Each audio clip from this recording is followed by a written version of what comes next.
In this episode, we talk about the significance of the High Seas Treaty that aims to reduce pollution and promote the conservation of biodiversity in ocean waters. We also give you a quick update on the latest statement from Chinese Foreign Minister Wang.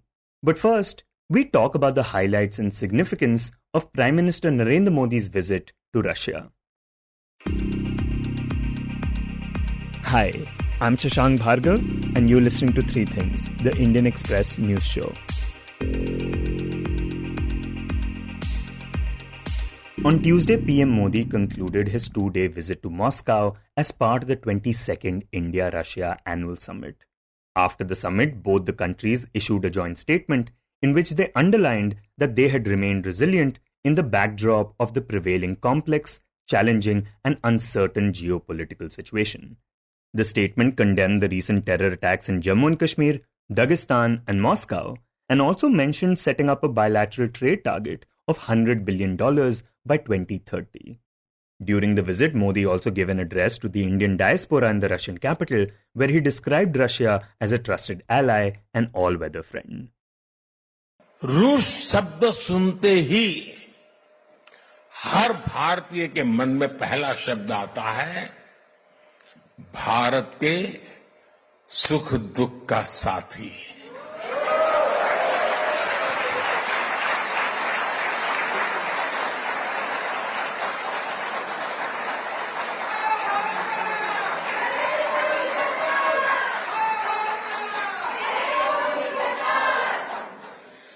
Bharat का भरोसेमंद दोस्त.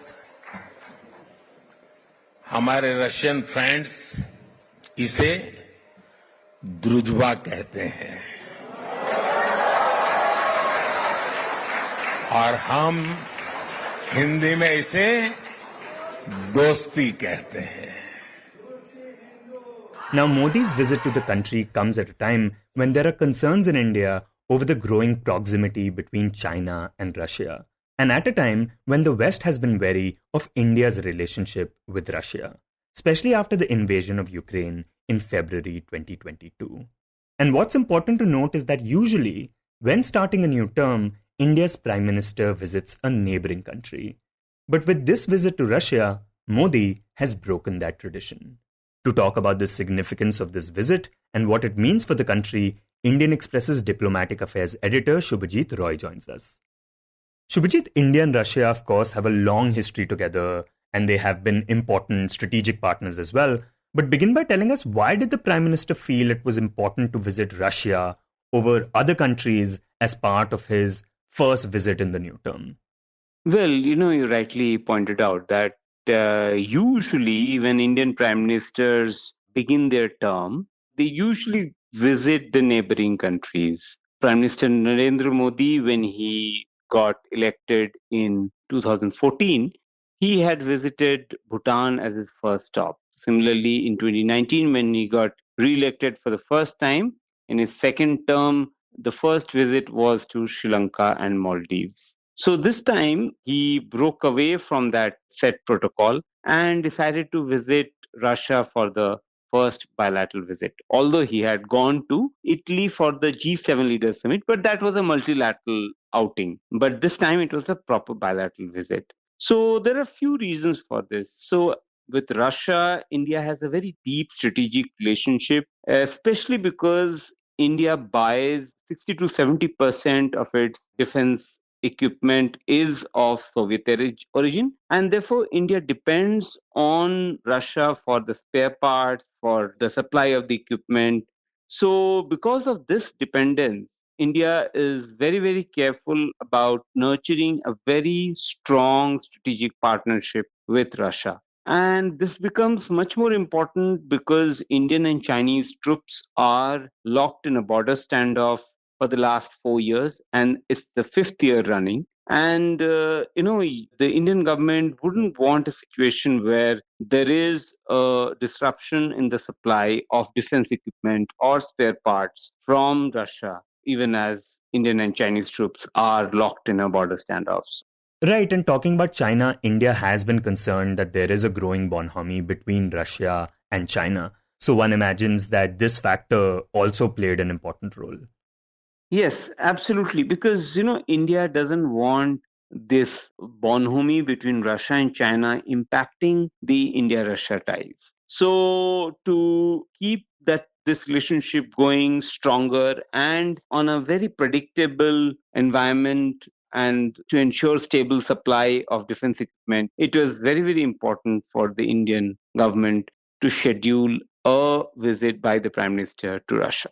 The other reason is, with Russia, there has been a practice of annual bilateral summits for the last 25 years, since 2000, when President Putin and then Indian Prime Minister Atal Bihari Vajpayee that agreed in the year 2000 to start this annual bilateral summit. In fact, only with Japan, India has such an annual summit mechanism. So, in the last 5 years, that had been disrupted first because of COVID and then because of the war. So the Indian Prime Minister was due to go there in 2022, but he couldn't go because of the war, and 2023 also passed by. So now time had come for India to resume the process, and that was another imperative, another reason why India chose to sort of schedule the Prime Minister's visit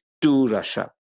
And so, Shubhajit, what were some of the main highlights of this meet? What were some of the big things that Modi and Russian President Vladimir Putin talked about?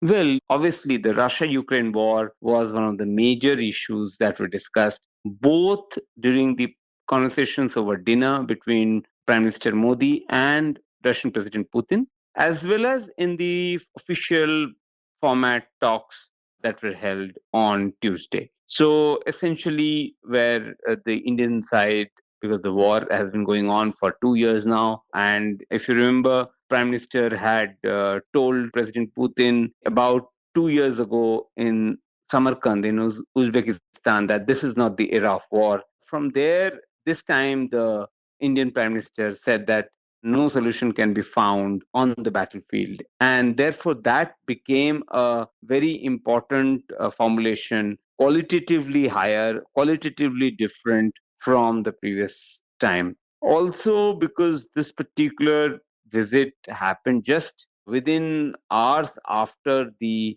suspected Russian attack on a children's hospital in Ukraine, the Indian Prime Minister also sort of expressed concern and regret at the death of innocent children and said that, when innocent children die, then it causes a lot of pain and it is sort of heart wrenching.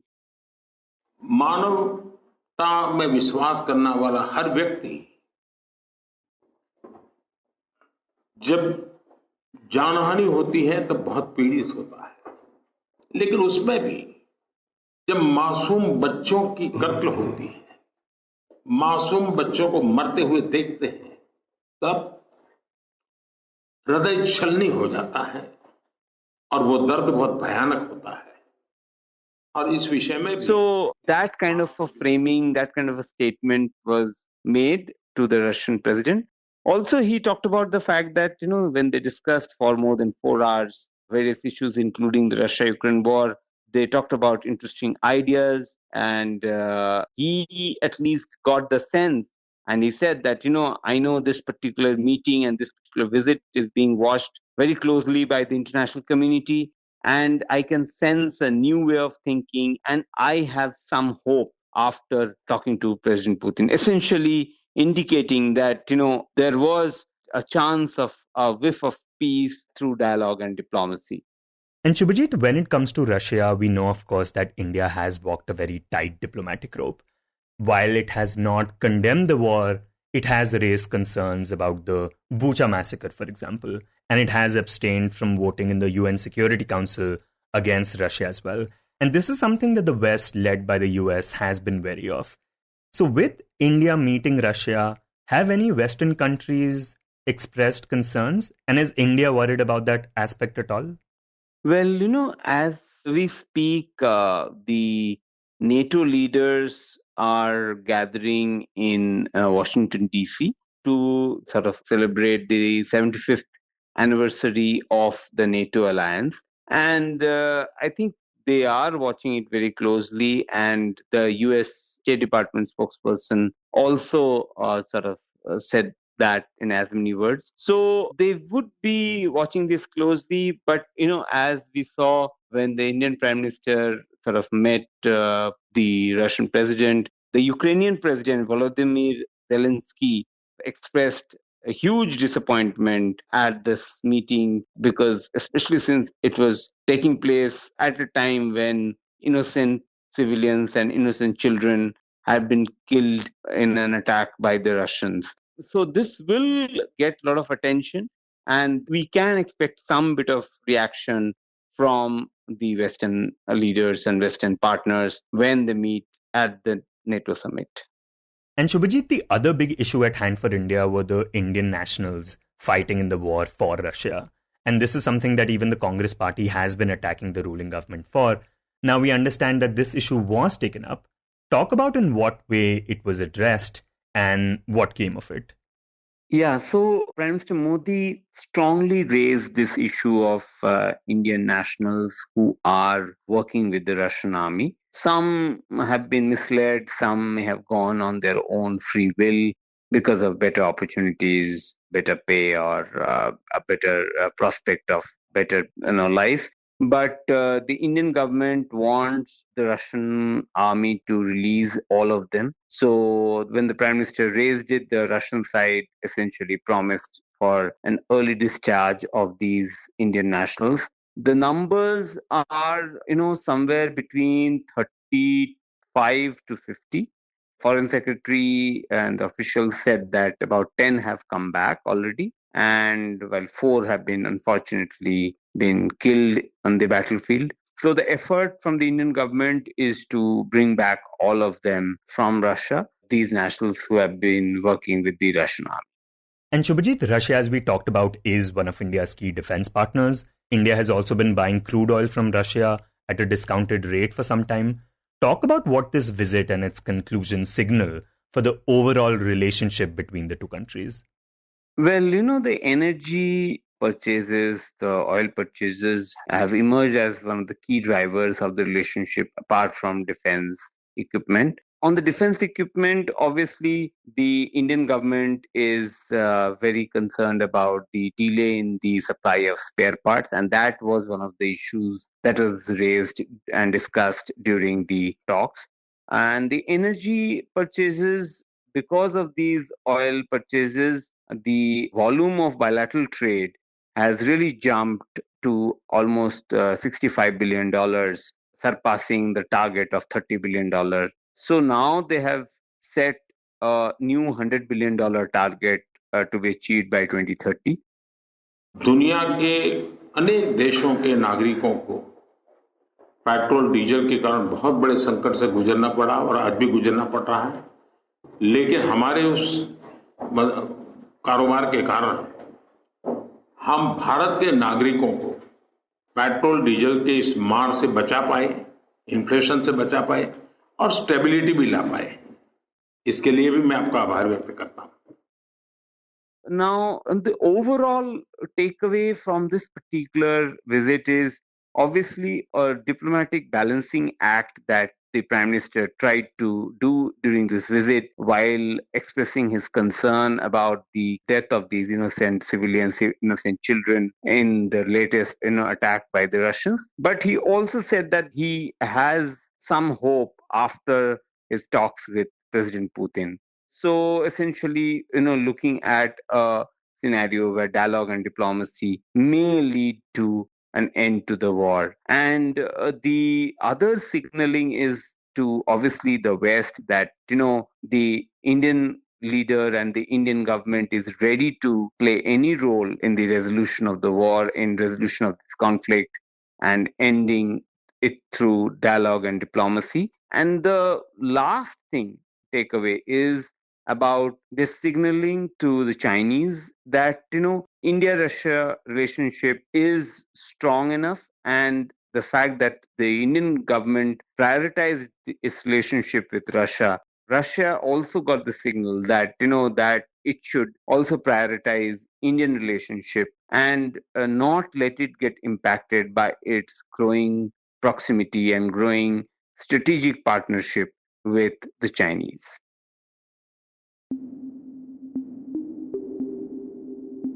And next we talk about climate change. Last year, negotiators from almost every country in the world met to finalize a new treaty for the conservation of the high seas, meaning the open oceans that are outside the jurisdiction of any country. This region actually comprises 64% of the ocean surface and around 43% of the earth. And this is why this treaty is so significant, because right now there are no environmental laws governing what happens in these areas. And this is despite the fact that oceans are a crucial part of the global climate cycle and are home to millions of marine species and trillions of microorganisms. And the reason we are talking about this treaty today is because India on Monday said that it would soon sign and ratify it. In this segment, we are joined by Indian Express's Amitabh Sinha to talk about this treaty and why it's important. This segment originally aired back in 2023. So Amitabh, begin by telling us, why was there a need for such a treaty? So basically this treaty deals with international waters. Every country has sovereign rights over sea water up to a certain distance, up to 200 nautical miles, which is about 370 kilometers from its shoreline. Countries have exclusive rights over those waters, and they can indulge in some activities exclusively. It is like an extension of their national boundaries. But in the deep sea, in the deep ocean, countries are basically free to do whatever they want to in terms of accessing resources, things like fishing, deep sea mining, laying of internet cables, for example. Now, those kind of activities, every country is free to indulge in. So what this treaty does, which was a gap area earlier, now this treaty brings in some amount of regulation over what can or cannot be done, or the manner in which things can be done in these areas. And we are talking about most of the ocean, actually. We are talking about almost 2/3 of the entire ocean. Yeah, more specifically 64% of the entire ocean, which of course includes a lot of areas that are ecologically very fragile, right? Yes.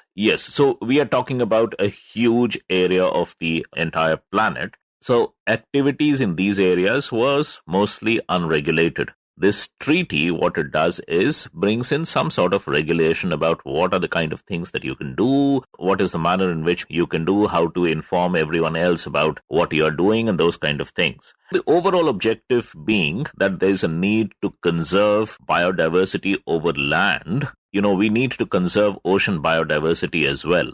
And Amitabh, like you mentioned, there are no laws governing what can happen on these high seas. But there are, of course, existing frameworks that can decide the kind of activities which can be allowed in certain parts of the oceans, especially those belonging to individual countries. And in this regard, the biggest framework is the United Nations Convention on the Laws of the Sea, which actually came into existence before there were concerns about climate change. So could you talk about what this framework does and what this high seas treaty will add to it? Yeah, so there is an international law over oceans. It's called, as you rightly point out, the UN Convention on the Law of the Seas. Now, that's a very overarching international agreement and defines lots of things. Most important of which is defining sort of sovereign waters. What are the ocean areas that countries can actually claim as their own? So before UN clause came into being, these areas were not defined very definitively. And the reason being that once you go 200 kilometers from the shore, it's possible that it clashes with the boundary of other countries. So it wasn't very well demarcated. And even now, not every country has been able to demarcate its exclusive economic zone because there are contesting sort of areas where two countries might be claiming the same area because it's contiguous. Their 370 kilometers from the shoreline can be part of our 370 kilometers from the shoreline kind of thing. So that is getting resolved slowly all over the world. And that is because of the UN clause. It's a very comprehensive agreement, and it is the agreement as far as oceans are concerned. Again, as you point out, the UN clause actually came into being in the early 1980s when things about climate change and biodiversity, these topics were not that hot at that point of time. So the UN clause actually does not have very specific provisions regarding climate change and biodiversity. Right. In fact, the framework seems more to do with resolving political concerns rather than environmental ones. Yes, exactly. So UN clause does have some sustainability provisions and does talk about sustainable use of ocean resources and that, but it doesn't have very specific things. It doesn't have provisions about how to ensure that, ocean resources are used in a sustainable manner. So that was a gap, and that's what, this high seas treaty is supposed to address. Right. And now let's talk about the main objectives of this treaty. You write that one of the main objectives is that it will demarcate marine protected areas, and which will be very similar to how forest and wildlife areas are protected. So tell us more about that. Yeah. So the objective is the same. There are fragile ecosystems on land surfaces that need special protection, which means activities in these areas are very strictly regulated. What you can do, not do, whether you can make construction in these areas, how much traffic can be allowed in these areas. So those we are familiar with national parks, we are familiar with wildlife sanctuaries. Now, similarly, in the oceans, the entire ocean is not the same. There are areas within the ocean which are much richer in terms of biodiversity and also ecologically more fragile than other parts of the ocean. So these areas will need to be demarcated and will need to be protected.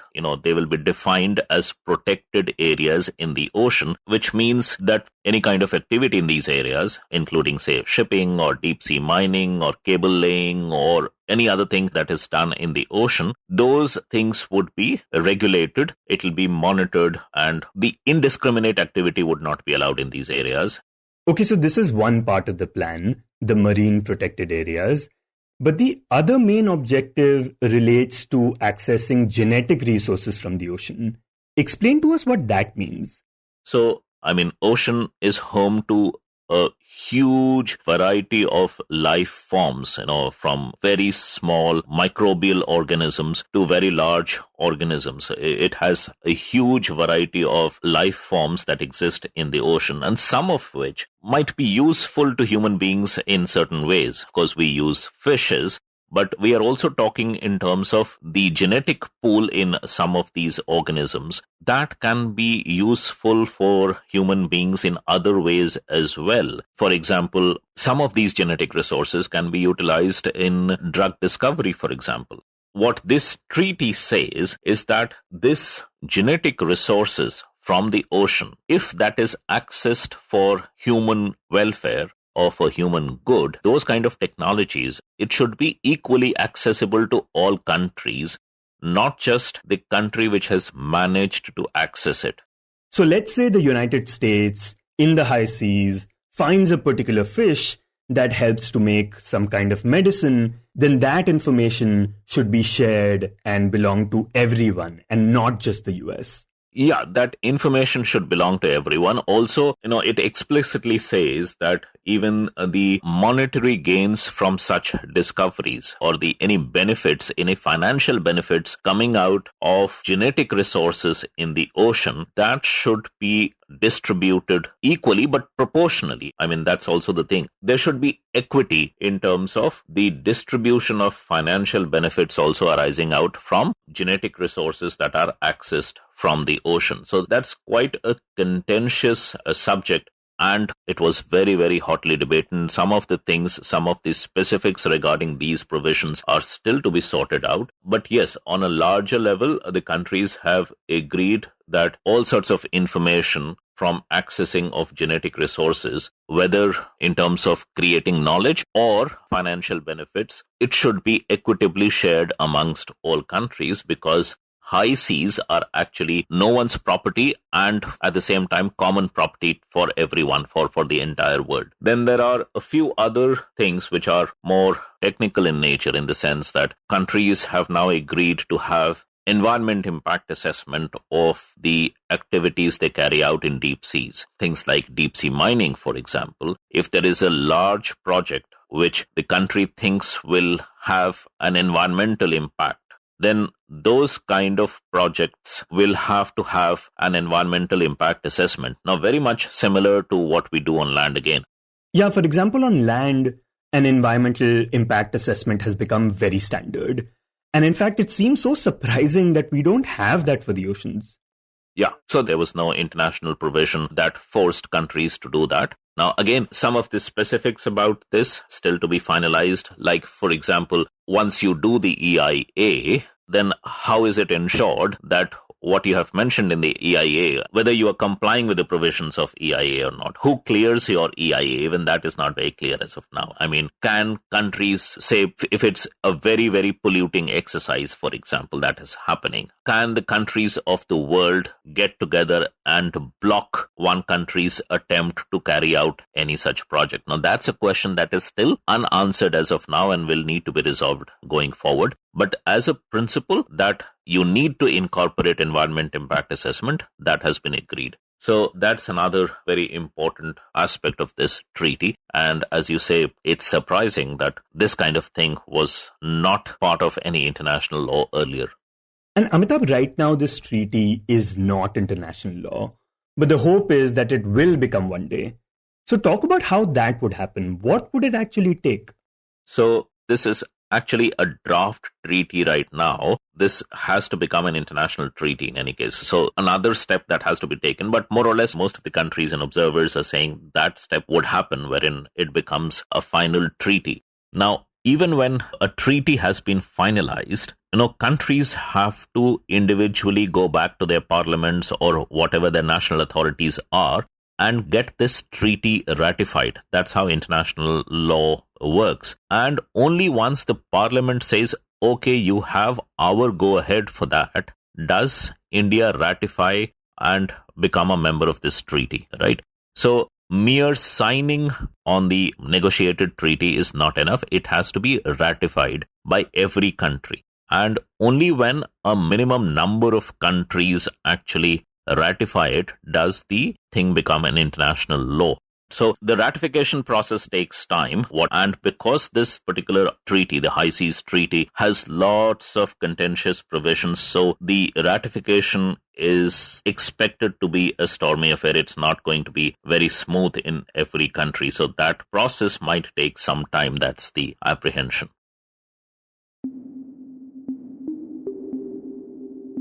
And in the end, we talk about China.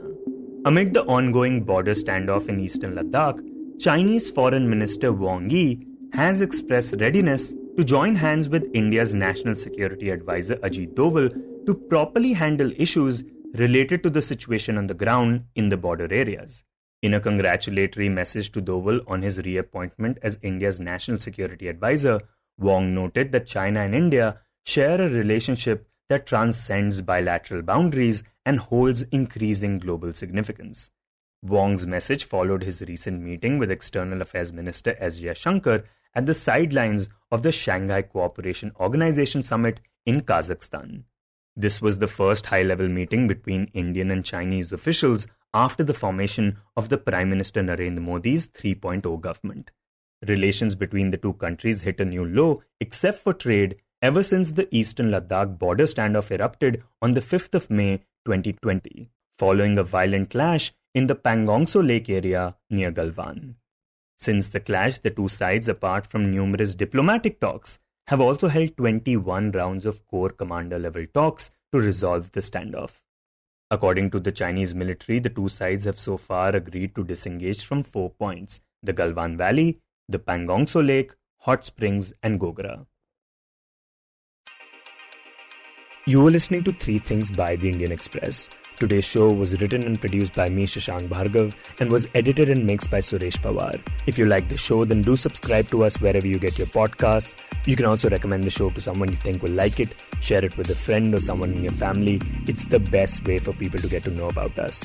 You can tweet us at Express Podcasts and write to us at podcasts@indianexpress.com.